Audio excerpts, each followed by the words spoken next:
My dear students, আশা করি তোমরা সবাই ভালো আছো। আজকের ক্লাসে আমরা শিখব কিভাবে খুব সহজেই একটি বায়োগ্রাফি বা জীবনী লিখতে হয়। What is a biography? Biography মানে হলো একজন মানুষের জীবনের গুরুত্বপূর্ণ ঘটনা এবং অবদান নিয়ে লেখা, যা লেখেন অন্য একজন। আর অটোবায়োগ্রাফি বা আত্মজীবনী হলো নিজের জীবনের গল্প নিজেই লেখা। যেমন উইংস অফ ফায়ার, এটি হলো ডক্টর এপিজে আব্দুল কালামের আত্মজীবনী বা অটোবায়োগ্রাফি। জীবন স্মৃতি, এটি হলো রবীন্দ্রনাথ ঠাকুরের অটোবায়োগ্রাফি। ক্লাস 7 থেকে ক্লাস 10 পর্যন্ত যে কোনো ক্লাসের পরীক্ষাতেই বায়োগ্রাফি রাইটিং তোমাদের আসতে পারে। সাধারণত প্রশ্নে কিছু পয়েন্টস দেওয়া থাকে, সেগুলোর উপর ভিত্তি করেই বায়োগ্রাফি লিখতে হয়। চলো এবার জেনে নিই বায়োগ্রাফি লেখার নিয়ম কী। সবার প্রথমে একটা টাইটেল লিখতে হয়, তারপরে বাকি অংশটুকু সিকোয়েন্স মেনটেন করে লিখতে হয়। সবার প্রথমে ইন্ট্রোডাকশন বা পরিচিতি, যার সম্বন্ধে লিখছে তার নাম, জন্ম তারিখ, জন্মস্থান, কী পরিচয়ে তিনি বিখ্যাত, এসব লিখতে হয়। তারপর লিখতে হয় লাইফ অ্যান্ড ওয়ার্কস, অথবা তার শিক্ষা, জীবন এবং কাজ। তারপর অ্যাচিভমেন্টস অ্যান্ড অ্যাওয়ার্ডস, তিনি কী কী অর্জন করেছেন এবং কী কী সম্মান পেয়েছেন সেগুলো লিখতে হয়। এবং সবশেষে কনক্লুশন বা উপসংহার, সমাজের প্রতি তার অবদান কী সেসব জিনিস লিখতে হয়। মনে রাখবে, বায়োগ্রাফি লেখার সময় কখনোই নিজের মতামত বা অনুভূতি লিখবে না। যেমন I think, I like him, in my opinion, এসব একদমই ব্যবহার করা যাবে না। চলো এবার একটি মডেল বায়োগ্রাফি রাইটিং প্র্যাকটিস করি। এই হলো প্রশ্ন।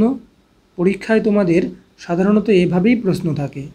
প্রশ্নে বলেছে, write a biography of Ratan Tata in about 100 to 150 words using the following points. নিচের পয়েন্টগুলোর উপর ভিত্তি করে 100 থেকে 150 শব্দের মধ্যে রতন টাটার বায়োগ্রাফি বা জীবনী লিখতে বলেছে। কিছু হিন্টস দিয়েছে। Date of birth 28 December 1937। Place of birth, তার জন্মস্থান মুম্বাই, মহারাষ্ট্র। এডুকেশন, তার শিক্ষা, studied architecture and engineering at Cornell University, management course at Harvard Business School. Career, তার কর্মজীবন, তিনি কোথায় কাজ করেছিলেন।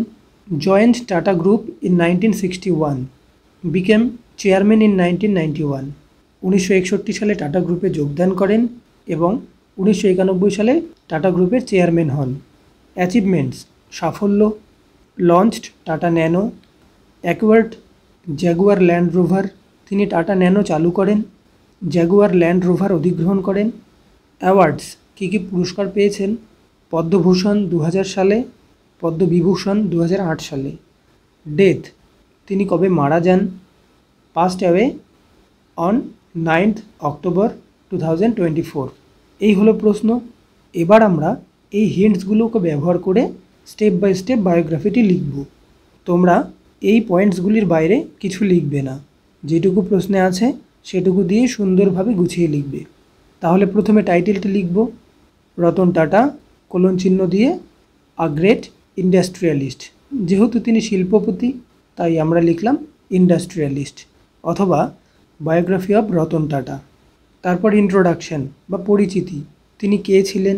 আমরা জানি তিনি ছিলেন একজন ইন্ডাস্ট্রিয়ালিস্ট বা শিল্পপতি, তাহলে আমরা লিখব Ratan Tata was one of the most respected and loved industrialists of India. Ratan Tata ছিলেন ভারতের অন্যতম শ্রদ্ধেয় এবং প্রিয় শিল্পপতিদের মধ্যে একজন। এবার আমরা লিখব তিনি কে ছিলেন, কবে এবং কোথায় জন্মেছিলেন। প্রশ্নে যা আছে তাই লিখব। He was born on 28 December 1937 in Mumbai, Maharashtra. তিনি 28শে ডিসেম্বর 1937 সালে মহারাষ্ট্রের মুম্বাইয়ে জন্মগ্রহণ করেন। তারপরের পয়েন্ট এডুকেশন, অর্থাৎ তিনি কোথায় তার শিক্ষা গ্রহণ করেছিলেন। He studied architecture and engineering at Cornell University and completed a management course from Harvard Business school.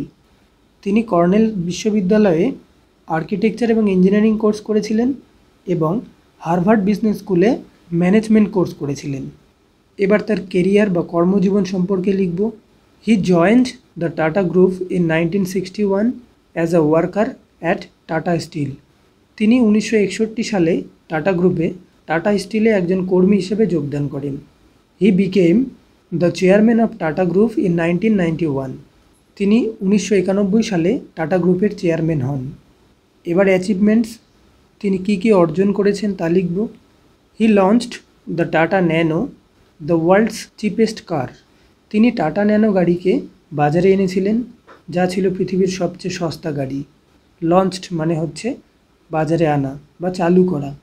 He helped Tata buy Jaguar and Land Rover. তিনি টাটাকে জাগুয়ার এবং ল্যান্ড রোভার কিনতে সাহায্য করেছিলেন। He expanded the Tata group globally. তিনি টাটা গ্রুপকে বিশ্বব্যাপী বিস্তার ঘটান। এবার অ্যাওয়ার্ডস বা পুরস্কার, তিনি কী কী পুরস্কার পেয়েছেন। হি received the Padma Bhushan in 2000 and the Padma Vibhushan in 2008। তিনি 2000 সালে পদ্মভূষণ এবং 2008 সালে পদ্মবিভূষণ পুরস্কার পান। এবার ডেথ, তিনি কবে মারা যান। He passed away on 9th October 2024 at the age of 86। তিনি 9ই অক্টোবর 2024 সালে 86 বছর বয়সে মারা যান। পাসড অ্যাওয়ে মানে মারা যাওয়া। এবার সবশেষে আমরা একটা কনক্লুশন বা উপসংহার লিখব। তিনি আমাদের কি শেখান। Ratan Tata was known for his honesty, kindness and simplicity. Ratan Tata তার সততা, দয়া এবং সরলতার জন্য পরিচিত ছিলেন। He is remembered as a true inspiration for the youth of India. তিনি ভারতের যুব সমাজের জন্য এক সত্যিকারের প্রেরণার উৎস হিসাবে স্মরণীয়। অথবা তোমরা এটাও লিখতে পারো, though he is no more, his works will always stay with us. যদিও তিনি আর আমাদের মধ্যে নেই, কিন্তু তার কাজ চিরকাল আমাদের সঙ্গেই থাকবে। তাহলে ডিয়ার স্টুডেন্টস, এই ছিল আজকের বায়োগ্রাফি রাইটিং ক্লাস।